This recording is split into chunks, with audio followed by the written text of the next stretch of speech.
In the long and complicated history of the British royal family, not every story belongs to a crown or a throne.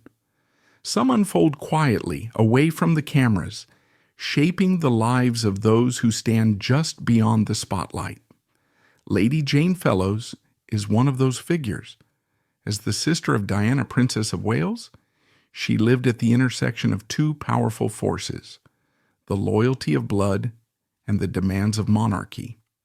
Unlike her more famous siblings, Jane chose silence over spectacle. Yet her life tells us just as much about the weight of tradition, the cost of tragedy, and the unseen strength required to hold a family together through crisis. To understand Jane's journey is to look past the public stage and into the private struggles that reveal how deeply personal the story of the monarchy can be. To understand the formidable and often paradoxical character of Jane Fellows, you must first understand the unique world she was born into, a world that existed in a strange borderland between ancient aristocracy and the modern monarchy. Cynthia Jane Spencer was born on February 11, 1957, into one of England's grandest and oldest noble families. Her father was John Spencer, Viscount Althorp, heir to an earldom that stretched back centuries. Her mother, Frances, was the beautiful daughter of a baron. Theirs was a lineage woven into the very fabric of British history, a dynasty whose influence could be traced back to the Tudor courts. This was not new money or fleeting political power. This was deep ancestral influence. The Spencers were direct descendants of the Stuart kings through an illegitimate line, and their family tree included towering figures like the politically savvy Sarah Churchill, Duchess of Marlborough, and was intertwined with that of Sir Winston Churchill himself. The Spencers were not just participants in high society. They were its architects, their lives a testament to a world of inherited power that, even in the 1950s, seemed unshakable. To be born a Spencer was to be born with a weight of expectation, a public identity, and a set of rules that were as real and unyielding as the stone walls of their ancestral home. Jane grew up in a world of immense, almost mythical privilege. The family seat at Althorp was a 13,000-acre estate, a private kingdom of art, history, and influence. But Jane's childhood was shaped by a far more intimate and consequential geography. She was raised not at Althorp, but at Park House, a large Victorian villa located not just near, but on the Queen's private Sandringham estate in Norfolk. The royal family were not distant figures from the television. They were the landlords, the neighbors whose children you might see riding their ponies on the other side of the hedge. The Spencer children were quite literally the royal family's next-door neighbors. Prince Charles and Prince Andrew were their childhood playmates. These were not casual friendships forged in a public park. They were structured, carefully managed interactions between the children of the sovereign and the children of her trusted, aristocratic neighbors, all under the watchful eyes of nannies and protection officers. They shared a swimming pool, attended the same small birthday parties, and learned to navigate a surreal world where their playmate might one day be their king. The invisible wall that separated the rest of the world from the monarchy did not, in the same way, exist for them. This created a unique and complicated dynamic, a familiarity with the royals as people, combined with an ingrained understanding of the unbridgeable distance of their status. Jane learned from a very young age how to behave in the presence of royalty, a skill of quiet deference and social nuance that would become second nature. But this world of casual royal proximity was governed by the same rigid, unspoken code that defined the English upper class, the culture of the stiff upper lip. The Spencer household, beneath its gilded surface, was a place of deep emotional turmoil. there was the immense pressure to produce a male heir, a dynastic obsession that reduced a woman's worth to her reproductive success. This pressure was a silent, corrosive force in her parents' marriage. After having two healthy daughters, Sarah and Jane, Frances gave birth to a son, John, who tragically died just hours after his birth. The grief was immense, but it was a grief that was to be swallowed, not shared. In their world, one simply carried on. The quest for an heir continued, placing an almost unbearable strain on Frances. It was a private agony that left deep, invisible scars on the family. And then came the spectacular, bitter collapse of her parents' marriage when Jane was just 10 years old. Her mother left, falling in love with another man, and a messy public divorce, a profound scandal in their circle, left the children with a deep, defining wound of abandonment. In the high society of the 1960s, divorce was still a mark of failure, but for a woman to leave her husband and children for another man was an unforgivable sin. The custody battle was brutal and public. Frances's own mother, Lady Fermoy, a lady-in-waiting to the Queen Mother and a staunch royalist, testified against her own daughter in court, a shocking betrayal that helped ensure Johnny Spencer won custody. Frances lost a brutal outcome that effectively made her a visitor in her own children's lives, branded in the press and society as a bolter and an adulteress. Diana would later speak of the sound of the gravel crunching under her mother's car tires as she drove away for the last time, a sound that haunted her forever. The children were left in the care of a loving but heartbroken father, who would soon marry Rain, Countess of Dartmouth, a flamboyant and powerful figure whom the Spencer children famously disliked, nicknaming her Acid Rain. This created another layer of domestic turmoil, a feeling that their home had been invaded, leaving them feeling like strangers in their own lives.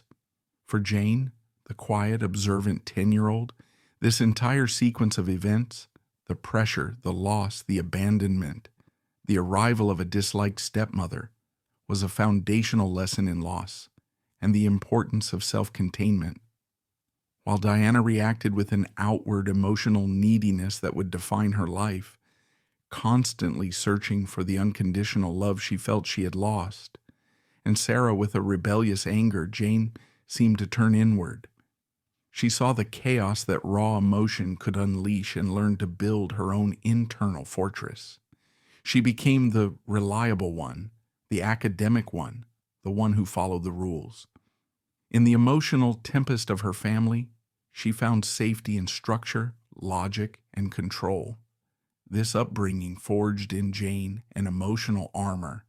It instilled in her a profound sense of duty, a quiet resilience, and a deep-seated belief in the importance of discretion. In a family of increasingly loud emotions, her older sister Sarah's fiery spirit, her younger brother Charles's public pronouncements, and Diana's global cry of pain, Jane learned the language of silence.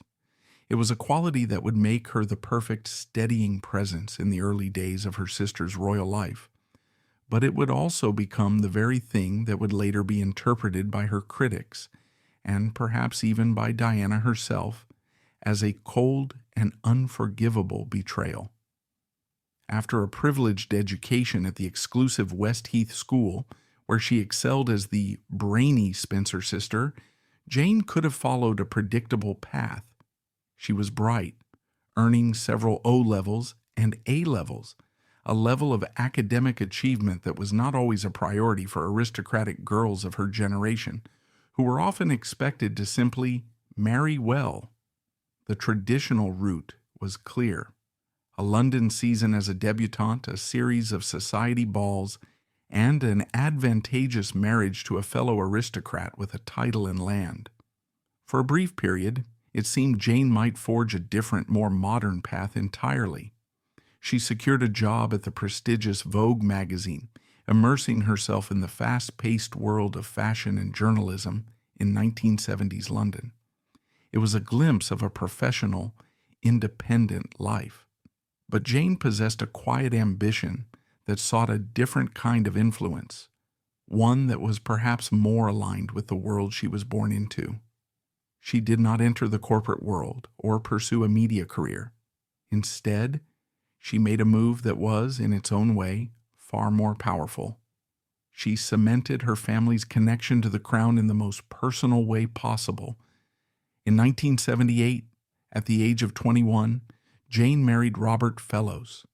This was no ordinary society wedding. It was a strategic and symbolic union. Fellows was the quintessential courtier, calm, intelligent, and utterly discreet. He was born into the same world of royal service. His father was Sir William "Billy" Fellows, the Queen's land agent at Sandringham. Robert had grown up with an almost cellular understanding of the monarchy and the unwavering self-effacing loyalty required to serve it. To understand a man like Robert Fellows is to understand the unique psychology of the courtier. It is a role that demands the suppression of one's own ego in service to the institution. A courtier's personal opinions are irrelevant. Their advice is given privately. Their victories are never celebrated publicly, and their defeats are absorbed silently. Their entire purpose is to be an invisible stabilizing force behind the throne. After Eton and a commission in the Scots Guards, the classic training ground for the establishment, he had joined the royal household, and his rise was rapid. By the time he married Jane, he was already an assistant private secretary to Queen Elizabeth II, a position of immense trust. He was the ultimate safe pair of hands, the kind of steady, unflappable man the Queen valued above all others. A stark contrast to the often volatile personalities of politicians and even some members of her own family. Their wedding at Westminster Abbey was not just a society event, it was a statement. A marriage in the Coronation Church, the spiritual heart of the nation, is a privilege reserved for those at the very pinnacle of the establishment. It symbolized the perfect merging of two key establishment families: the ancient, blue-blooded aristocracy of the Spencers, and the dedicated professional class of courtiers, represented by the Fellows, who ran the monarchy. The guest list was a roll call of the British ruling class, a sea of familiar faces from Parliament, the judiciary, the military, and the great landed families. The Queen Mother was there, a sign of the high esteem in which both families were held. And watching it all, dressed in a modest floral gown, was a 16-year-old Diana serving as a bridesmaid. For the young Diana, shy and largely inexperienced with the world, it must have been a dazzling and intimidating spectacle. This was not a family party. It was the establishment affirming itself.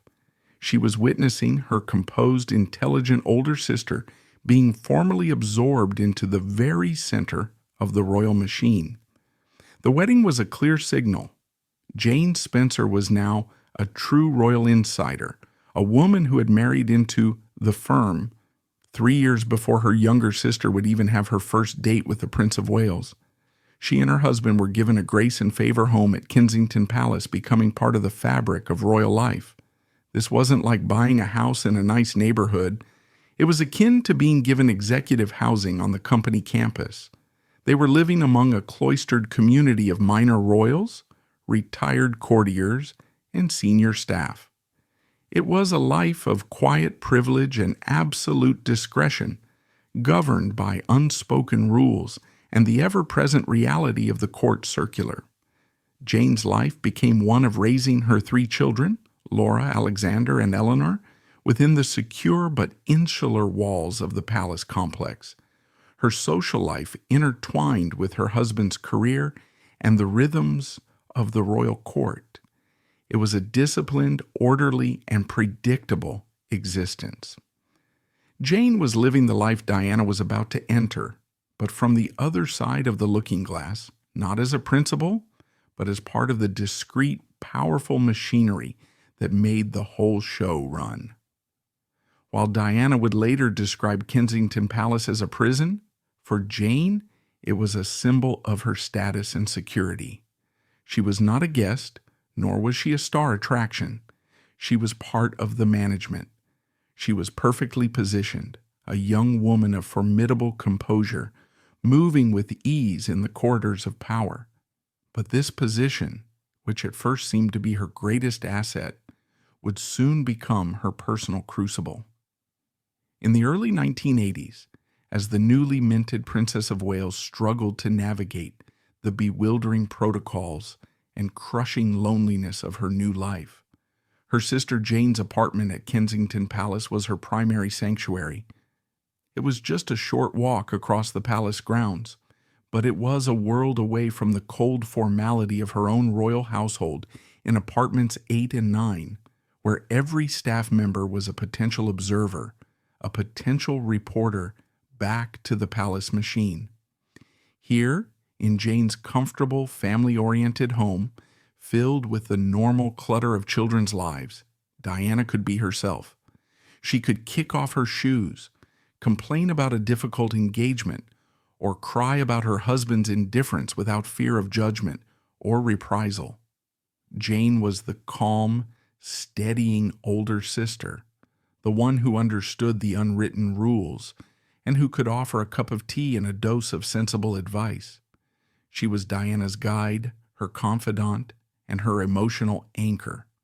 While Diana's older sister, Sarah, also lived in London and remained close, her personality was more fiery and complicated. It was Jane, the palace insider, who could provide the specific practical guidance Diana desperately needed. She could explain the baffling intricacies of palace precedents, why a certain minor royal must be curtsied to in one context, but not another, or offer a quiet word of reassurance before a daunting state banquet. Jane could translate the coded language of the courtiers and help Diana navigate the social minefield of the royal court. For Diana, who was emotionally adrift, deeply insecure, and barely out of her teens, Jane's steady presence was a lifeline, a much-needed link to her old life, and a translator for her strange new one. But the ground beneath their sisterly bond was seismically shifting. In 1990, Jane's husband, Robert Fellows, was promoted to the most powerful and sensitive role in the palace. He became the Queen's private secretary. This promotion cannot be overstated. The private secretary is not merely an administrator. He is the sovereign's most intimate political and constitutional advisor, the primary channel of communication between the monarch and the government, and the ultimate guardian of the institution's long-term health. This promotion also elevated Jane's status within the palace ecosystem. She was now the wife of the most powerful man in the Queen's service, a position that came with its own immense, unspoken pressures to be a paragon of discretion and loyalty. Robert's entire professional existence was dedicated to one thing: protecting the stability and reputation of the Queen and the monarchy. At the same moment, his sister-in-law Diana was embarking on a course of action that threatened to do the opposite. To a man like Robert, whose worldview was shaped by order, tradition, and institutional integrity, Diana's emotional, unpredictable, and media-savvy tactics were not just a family problem. They were a potential constitutional crisis. The War of the Waleses placed Jane in an excruciating, impossible vice. She was trapped between two irreconcilable and increasingly hostile loyalties. Her husband would return from a day at Buckingham Palace, his mind occupied with matters of state and the increasingly alarming Diana problem, strategizing with the Queen on how to manage the problem of the Princess of Wales. He would then walk into his own home to his wife Jane, who had just gotten off the phone with a sobbing Diana, detailing the latest painful episode in her collapsing marriage. Every act of rebellion by Diana, Every leaked story, every coded public statement, every tearful photograph was a direct professional crisis for Robert. Every act of containment by the palace, every restriction, every critical briefing from the men in gray suits was a direct personal wound to Diana. Jane was living at the epicenter of their war, a silent casualty in a battle fought across her own dinner table. She was forced to become a diplomat in her own home, trying to apply the logic and reason of the institution to the raw emotional pain of her sister, an impossible task. The publication of Andrew Morton's bombshell book, Diana, Her True Story, in 1992, for which Diana had secretly provided the material, was a turning point. It was an act of open warfare. For the palace, it was a betrayal of the highest order, a breach of every known code. For Jane, it was devastating on multiple levels. Institutionally, it was a catastrophe for her husband's office. But personally, it was a profound betrayal of trust. Diana had not warned her. She had gone behind her family's back, using a journalist to air the most painful and private details of her life. Her bulimia, her suicide attempts, her husband's affair, a cardinal sin in the Spencer and royal worlds where silence is the ultimate virtue. The book painted the royal family, the family her husband was sworn to serve, as a cold and cruel institution. The sisters had a furious confrontation. One can only imagine the content of that conversation. Jane, horrified, appealing to duty, to family, to the damage Diana was doing not just to the monarchy, but to her own sons. Diana, in turn, defending her actions as a desperate act of survival, a cry for help from a woman on the brink. The bond of trust, stretched to its breaking point, finally snapped. The final brutal irony came with the divorce. After Diana's explosive Panorama interview in 1995, an act of defiance that made divorce inevitable, the Queen, on the advice of her senior courtiers, including Robert Fellows, instructed the couple to end their marriage. As the Queen's private secretary, Robert Fellows was a central figure in the acrimonious negotiations that saw Diana stripped of her Royal Highness title. For Diana, this was the ultimate punishment. The HRH was not just 3 letters. It was her link to the institution, her status as the mother of a future king, and, in her own mind, a layer of protection. Losing it was a symbolic casting out, a public demotion orchestrated by the very machine she had tried to fight. Imagine the scene. Robert, in his official capacity, dispassionately negotiating the terms of this painful separation, while his wife Jane was the sister of the woman on the other side of the table. The sisterly bond that had begun with shared secrets in a cozy Kensington Palace apartment had now devolved into a constitutional negotiation across a boardroom table. The sister, who had welcomed Diana into the palace, was now married to the man overseeing her official expulsion. The emotional distance between them was now formalized, signed, and sealed by the crown. The news of the car crash in Paris was a cataclysm. In the early hours of August 31st, 1997, the phone call came, shattering the pre-dawn quiet at Balmoral Castle, the Queen's remote Scottish estate. The initial report was confused, speaking of a terrible accident, then of a death, and finally the unthinkable confirmation that the Princess of Wales was gone. In the ensuing shock, a crucial debate took place. The Queen, adhering to strict protocol, initially saw Diana's death as a private matter for the Spencer family, given that she was no longer a formal member of the royal family. It was Prince Charles who insisted against this initial resistance that he must go to Paris on a royal flight to bring her home. In a key decision, he also insisted that Diana's 2 sisters, Jane and Sarah, must go with him. It was a grim, surreal duty. The atmosphere on that flight is impossible to truly fathom. The ex-husband, now the formal representative of the crown, traveling with the two sisters of the woman whose final years had been defined by her painful separation from both him and that crown. The silence must have been heavy with unspoken history, grief, and regret. Arriving at the Pitié-Salpêtrière hospital, the trio was escorted to the room where Diana's body lay. Accounts from those present describe Sarah as being overcome with emotion, while Jane, true to her nature, remained outwardly composed, her face a mask of stoicism. She dealt with the French officials, her voice steady, handling the horrific practicalities of the situation.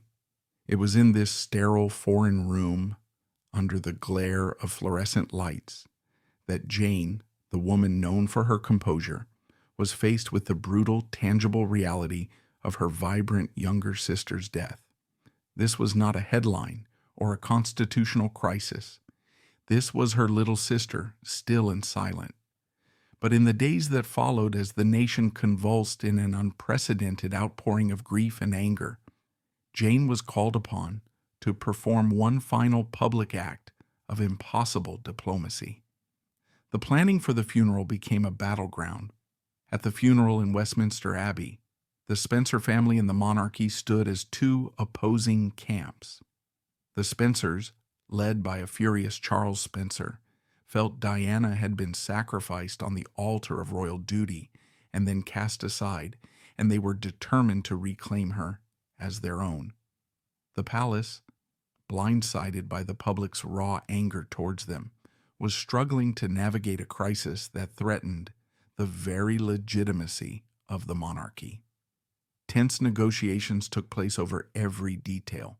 Would the royal standard be draped on the coffin of one who was no longer an HRH? The palace initially said no.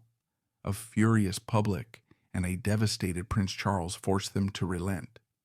Diana's brother Charles was preparing to deliver a eulogy that he had no intention of showing to the palace for approval, a speech that would be a declaration of war, a direct rebuke of the royal family. In the midst of this tension, a reader was needed to offer a moment of quiet, non-confrontational reflection, a moment of grace amid the fury. But who could possibly fill that role? Charles Spencer was the prosecution. Sarah McCorquodale was too emotionally raw, too entwined in the complex history of Diana's relationship with Charles. The choice fell to Jane, the quiet one, the composed one, the woman who, even in this moment of ultimate crisis, still had a foot in both worlds. Her husband was the Queen's private secretary, the heart of the establishment. Yet she was Diana's sister, her blood. Her selection was a silent truce, the one thing both the grieving family and the besieged palace could agree upon. She was the ceasefire. Her performance was a masterclass in controlled, dignified grief. As she walked to the lectern, the eyes of 1 billion people on her, she was the picture of stoic sorrow, her movements steady even as her face was pale with strain. Her voice, when she began to speak, was trembling but clear, a small human sound in the vast, echoing space of the Abbey. She read a short, poignant poem by Henry Van Dyke, Jr., a piece that speaks of love's endurance beyond the confines of physical existence. It was not a grand religious text or a piece of high literature. It was a simple, universal reflection on time, love, and loss. The choice was telling. In a service fraught with politics, her reading was apolitical. In a moment of intense public anger, it was deeply personal. It was a eulogy of the heart, not of the headlines. It was the polar opposite of her brother's fiery speech that would follow, where he was defiant, speaking of blood family, and pledging to protect Diana's sons from the traditions she had supposedly despised. Jane was introspective. Where he drew battle lines, she offered a moment of quiet, universal sorrow that sought to unite, not divide. The two siblings, products of the same fractured home, represented two sides of Diana's legacy.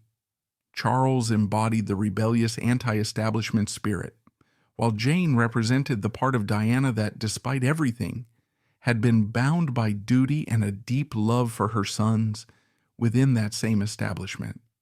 In that moment, as she stood alone before the world, Jane was the human bridge over the chasm that had opened up between the Spencers and the Windsors. After her reading, she returned to her seat, her public duty done.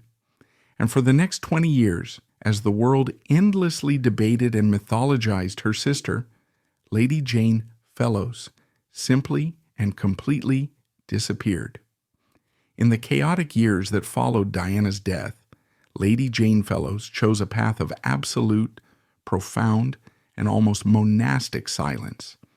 As her brother Charles became the fiery keeper of the Spencer narrative from Althorpe, using the media spotlight to frame his sister's legacy in direct opposition to the crown, and her sister Sarah engaged with the Diana Memorial Fund, taking on a formal public role that kept her connected to her sister's work, Jane retreated entirely from the public eye. This was not a passive fading away. It was a conscious and powerful choice. While her siblings, in their own ways, continued to engage with the public story of Diana, Jane opted out. It was a disappearance so total that an entire generation grew up barely knowing she existed.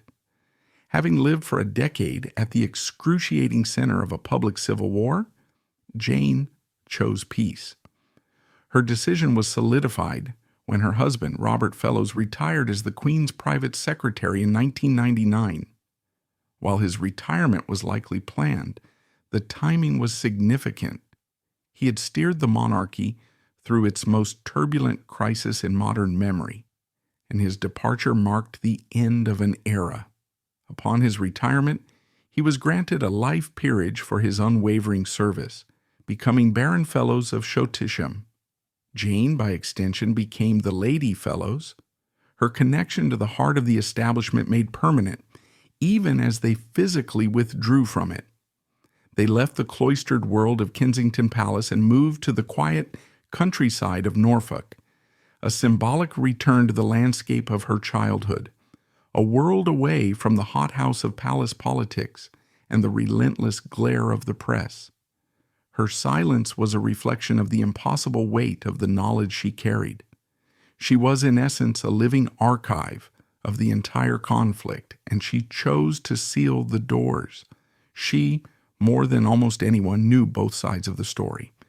She had heard Diana's private tears, her late-night phone calls filled with rage, paranoia, and heartbreak. She knew the intimate details of her sister's private struggles and her secret strategies. But she also sat at the dinner table with the man who was advising the Queen on those very matters. She understood the palace's institutional anxieties, the constitutional concerns, and the genuine hurt and bewilderment felt by a family that could not understand the emotional language Diana was speaking. To speak for one side would have been to betray the other. To speak for Diana would have been to betray her husband. To speak for the crown would have been to betray her sister's memory. And so she chose the only path that offered integrity. She said nothing at all. Her silence was not empty. It was the ultimate act of discretion. In a world of tell-all books and paid interviews, where former staff and distant acquaintances lined up to sell their memories for a headline, her refusal to monetize her memories was a powerful and deeply countercultural statement. It was a strategic retreat, a way to protect her family, her nephews, and what remained of her own private life from the voracious appetite of the media. She made herself a closed book, and in doing so she retained a final powerful measure of control over her own story. Perhaps the most crucial reason for her retreat, however, was the protection of her nephews. William and Harry were now two motherless boys, forced to grow up within the very institution their mother had so publicly fought. For them to heal, they needed a space free from the conflict that had defined their parents' lives. Jane's silence, and her ability to maintain a quiet, respectful relationship with the royal family created a vital zone of neutrality. By refusing to fuel the Spencer versus Windsor narrative, she ensured that her nephews could have a normal, loving relationship with their mother's family, one that wasn't tainted by the bitterness and recriminations of the past. She could be their aunt, a simple, steadfast family connection to their mother, without being a political figure in the ongoing drama. This quiet, apolitical presence was perhaps the greatest service she could offer the two boys her sister had adored. And while she disappeared from public view, she did not retreat from a life of service. She simply channeled her sense of duty in a different, more discreet direction. Jane became a dedicated trustee for a charity called Only Connect, an organization focused on rehabilitating prisoners and those at risk of offending. The choice of charity is telling. It was not a glamorous, high society cause. It was gritty, difficult, hands-on work. Far from the cameras and gala dinners, it demonstrated a serious commitment to making a tangible difference in people's lives, reflecting a deep sense of social responsibility that she pursued on her own terms, proving that her disappearance was not an escape from duty, but a redefinition of it. The central controversy that will forever define her legacy is one of private allegiance. The question that hangs over her story is a painful one.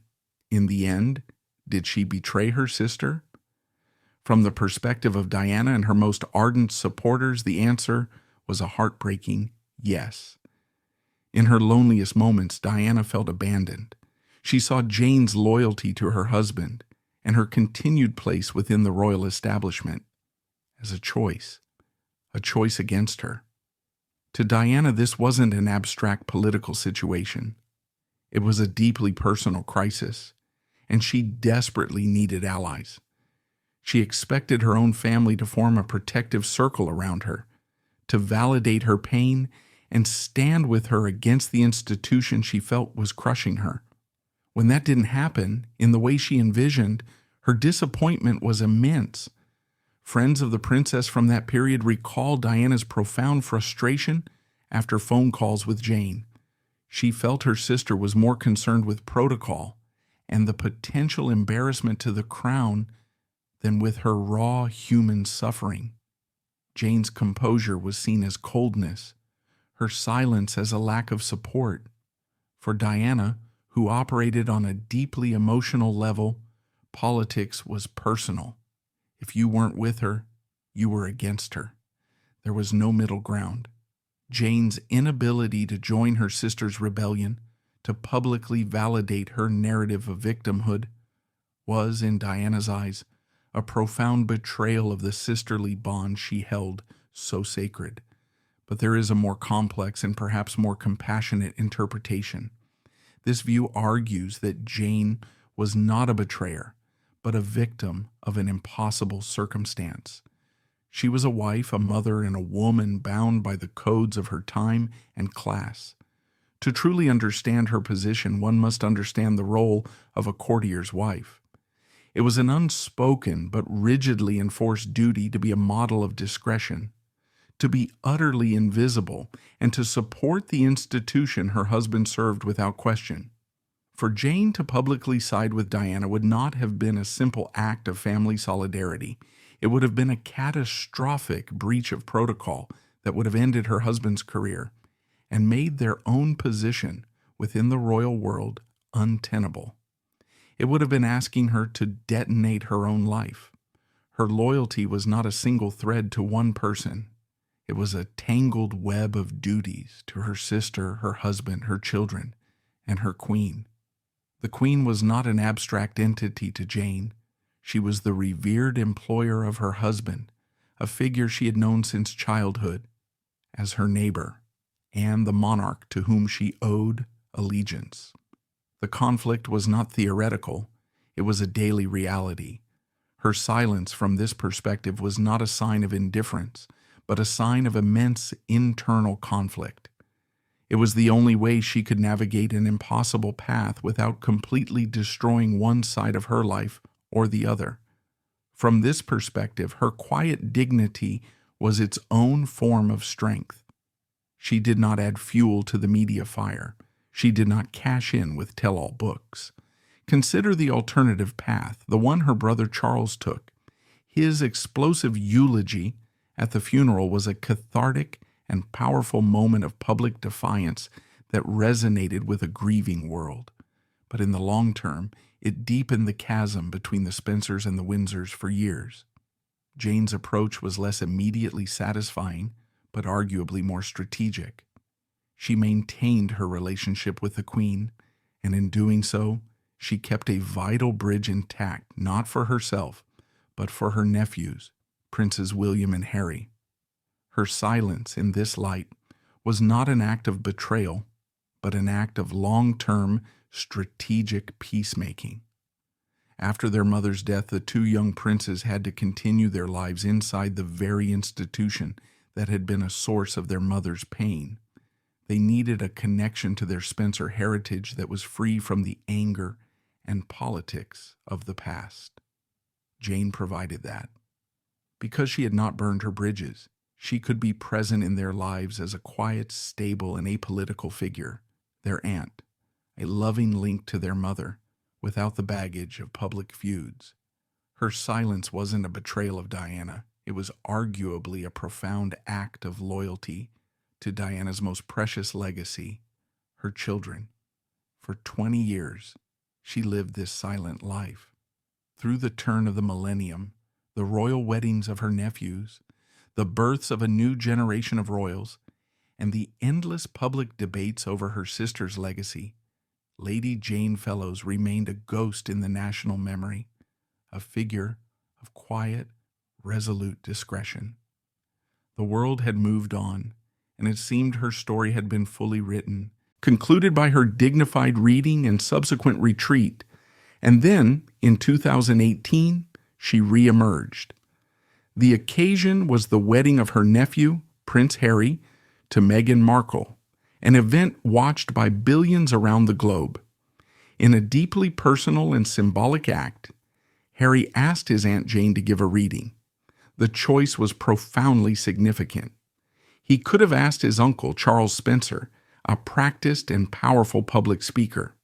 He could have asked his Aunt Sarah, but he chose Jane.